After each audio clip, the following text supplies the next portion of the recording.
What's going on, guys? Welcome back to another audio episode of the Danny Mulligan blog post.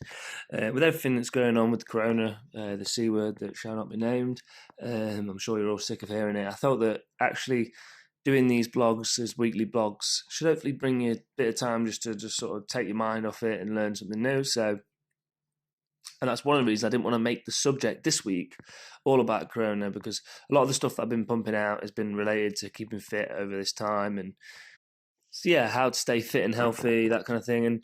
And I feel that with the way that the world is at the moment, you just don't want to hear more about Corona. So I hope that this is a way you can just sort of distract yourself and enjoy learning. Today's blog is all about building muscle on a vegan diet, and something I should know a lot about. So without further ado, let's go. Can I build muscle on a vegan diet? First things first, because you've probably asked this question before, like lots of people have. How do I get enough protein? If I had £1 for every time I heard that question, I'd be stinking rich by now. I think I get this question more than most personal trainers, because if you didn't already know, I'm vegan. I'm vegan. Me, Danny Mulligan, a vegan in the flesh. I'm vegan. Phew. Just had to let you know. I was going to explode then if you didn't actually know I was vegan. Imagine that. That's a relief. Seriously though, one thing's for sure, I'm living proof you can build muscle on a vegan diet and clearly get adequate protein requirements for strength and hypertrophy gains. So why is it such a heavily debated topic, and why do lots of skeptics say that you don't get enough protein? I think the problem is people are just misinformed. You've got someone at one end, let's take the Game Changers documentary, who say, look at what cows eat. Cows eat grass all day and are super muscular. Well, I don't know about you guys, but eating grass in a field 16 hours a day seems pretty hard going. Also, it's safe to say that grass isn't first on the list of high protein sources. But I suppose we should give it a go. Or at the other end, you've got people who think everything besides lean beef and whey protein shakes is just carbs, and your muscle will just waste away looking at a plate of vegetables. Let's first understand protein. So all protein is made up of 20 amino acids, 9 of which we refer to as essential amino acids. This is because your body needs to get them from your diet, and the other 11 are called non-essential amino acids, because if your body needs them, it will make more. In meat and dairy products, you have all the essential amino acids in even proportions, so these are considered complete protein. Whereas in plants, they do have all the amino acids, but they're in varying proportions of each amino, so basically lacking in certain aminos, which would class them as incomplete. However, this isn't actually all true, and there are a few complete plant-based proteins: soybean, buckwheat, quinoa, hemp seed, and chia seeds. I don't know about you, but a diet filled with just these seems pretty dull. So don't worry, you don't have to. So how much protein do we need daily? It's recommended for a healthy adult, not talking about well-trained individuals. 0.8 grams of protein per kilo of body weight is perfectly fine, and about 10% of your diet should be made up of protein. But we are not talking about just what's healthy, but what's optimal. Well, for athletes, it's recommended much higher, so from 1.2 to 2 grams per kilo of body weight. The people that would need 2 grams per kilo are people that do heavy lifting or anything power-based. For most people, 1.2 to 1.4 is normally more than adequate. So for a 75 kilo man, he would want 90 grams to 150 grams of protein per day. When eating meat and dairy products, this will be fairly easy to achieve, but on a vegan diet, it can be quite tough. So how exactly do vegans do it? Well, one thing that I like that James Wilks, the Game Changers creator, said on the Joe Rogan podcast was that if you take a standard plate of food and replace the meat with more vegetables, you're probably going to end up going quite wrong. It's really in the execution, like any diet, that we find the brilliance. The vegan diet typically in practice is higher in antioxidants, vitamins, minerals, nutrients, often higher in carbohydrates, lower in fat, and lower in protein. I know to some this seems appealing, and to the average person not interested in training, it seems to have nothing wrong with it. But what if we're interested in how to eat plants optimally for gains? My advice is, and I think this goes for any new diet protocol, wait for it. I'm sure you've heard me say this one before, is track. Track, track, track. So this is the one biggest criticism about the Game Changers documentary. There was no education. Pretty much just telling people, as long as you eat plants, they will be superhuman, jacked as hell, and start becoming professional athletes. Since the documentary, however, Game Changers have made a pretty insightful website with some really helpful information and lots of cool little recipes. For anyone interested, I will link this at the bottom. Anyway, back to tracking. Tracking your food intake and calculating your protein, carbohydrates, and fats each day is really how you're going to see if you get enough protein. I'll be the first to admit if I didn't track, I would be under my protein requirements quite consistently. Okay, Dan, we get it. We need to track. But what do we actually need to eat? So before getting into the nitty-gritty, I want to add that whenever I'm speaking, I'm talking about what's optimal. Not just healthy, but what will drive good performance too. Furthermore, this is hands-on experience, so I'm not going to say the usual advice that lots of vegans say, that is eat lots of grains and legumes, because I'm sure a lot of you have heard that before. Whilst it's true, I think the problem here is both tend to be very filling and higher in carbs, which usually, if you track, you'll notice you'll end up being low in protein overall. Where your focus should lie is in searching out fats like nuts and seeds, because although we associate these foods as high in fats, all have pretty good protein. You see, this helps for a few reasons. The first being is per gram, they are higher in calories.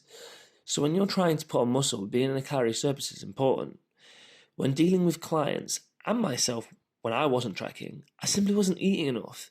Even though I felt like I was because I was constantly stuffing my face, the vegetables are so low in calories that in order to meet calorie intake, you have to eat so many, which also means your carbohydrates intake will be so high. Also, if we take a look at nuts and seeds in the diagram below, they all have pretty high protein.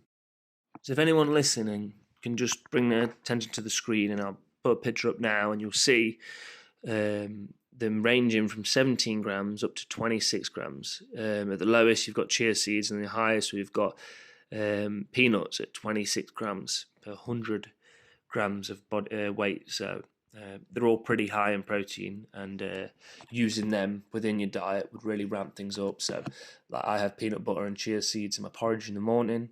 That really ramps the protein content up, and adding them wherever possible and using them as snacks will really help overall protein content. So back to the blog. Okay, so then we have things like soybean, tempeh, and seitan, which are what tend to be in most vegan meat substitutes, and I think are great as they are high in protein and make it easy to knock up a quick meal with lots of protein in it. Seitan flour has a whopping 75 grams of protein per 100. I myself haven't had much experience cooking with it, but I have tried it on several occasions, and it makes a mean vegan chicken. Again, on the screen, I'll pop a picture up now of just 3 different products: soy, tempeh, and seitan flour, and you can see what the grams of protein they've got. So I have lots of Linda McCartney sausages always in. Well, not right now with Corona, but generally speaking, I normally do. So yeah, that's something that you could easily pick up, and they're really easy to knock quick meals up. Then we have grains and legumes, like mentioned earlier. So this would be things like rice with a bean chili, or rice served with a chickpea curry. And then if you added hummus to both these meals, it would increase the fats and protein to even out the ratio.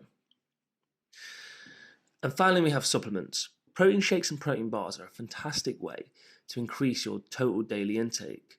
They're also super convenient. I use protein shakes most days, and I will link the protein that I use at the bottom. It has 33 grams of 100% complete protein in it, which makes hitting your macro target very easy. So for today's blog, I didn't just want to give information, but actually give you more understanding. So what I'd now like to do is actually show you an example of what one of my average days eating could look like, and the breakdown for calories and macros. I'm going to show you my actual food diary. Being someone who eats 4,000 calories on a vegan diet, it's safe to say that I'm showing you a diet that's suitable for someone who trains a lot and will thrive in most performance environments. My macro split is 40% carbs, 35% fat, and 25% protein. I weigh 86 kg, so my protein requirements at the very top end would be 2 grams per kilo of body weight, which is 172 grams. So again, if you bring your attention to the screen now, you've got, this is Monday the 27th of March, so just a couple of days ago, or a few days ago. We've got basically my day of eating. So breakfast, I do a mixture of ground almonds and rolled oats to make the porridge, and that will increase the fats and the protein in the morning. And then it's just got dark chocolate, blueberries, and peanut butter. Again, fats and protein higher in the morning. And if you look, my breakfast is 1,300 calories, and that's how I make sure that I get the amount of food I do every day, is by having a larger amount in the morning. I don't want to bore you here, so I'll just quickly brush through this. So you've got then, my lunch is a total of 1,300 calories, and you'll see the Linda McCartney sausages in there. It's a really basic meal, actually. I had just rice, sriracha sauce with Linda McCartney sausages and broccoli. And then just before I trained, I think it was, I then had ski protein shake, which is the protein that I use that I'll link at the bottom, with a slice of toast. So yeah, and then dinner is where I have most of my carbohydrates normally. Today I've had quite a balanced carbohydrates all the way through, but normally I save a lot of my carbohydrates in the morning for a big bowl of rice, pasta, that kind of thing. But yeah, as you can see, I had basmati rice. I had 540 grams, which is a lot of rice.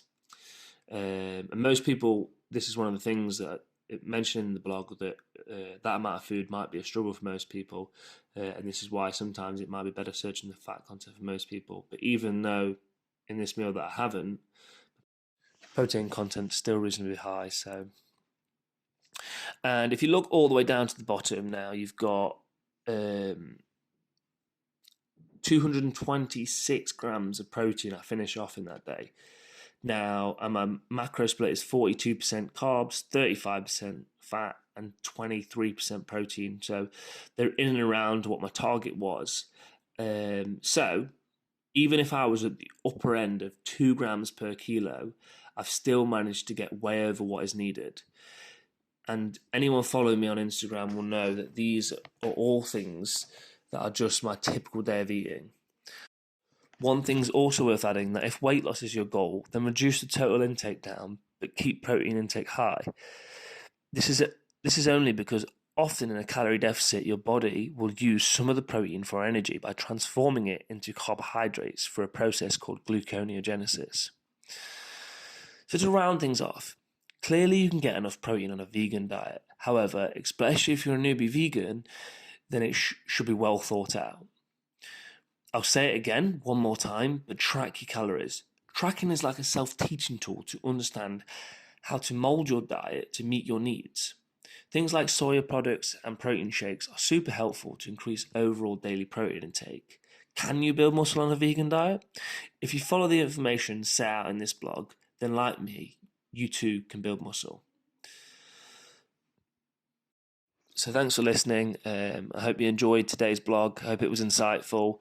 And yeah, please don't forget to share it, like it, and comment if you liked it, and subscribe. Subscribe, most importantly, to the blog. It should be a little email list at the bottom if you just drop your email in there. And yeah, and I hope everyone's doing okay with the corona, and I hope that this has kind of distracted you a bit from it. So I know that right now, there's a lot of uncertainty in the world, and I hope that this is really kind of just, giving you something to focus on. And if not, if you ever want to chat, talk to me, drop me a message. I'm always really positive. I'm always can see the kind of light at the end of the tunnel, if you like. So I'm always a good person to speak to in times like these. So yeah, other than that, stay tuned for the information that I'm putting out this week. I'm doing a blog with another personal trainer, all about staying fit and healthy over this time, which will be really cool. It'll be about an hour long. And I'm doing another blog next week, which is again about vegan protein, with another personal trainer that's also a vegan. So it'd be good to get his thoughts and feels. But yeah, if you enjoyed today's blog, please don't forget to like it. And until next time, see ya.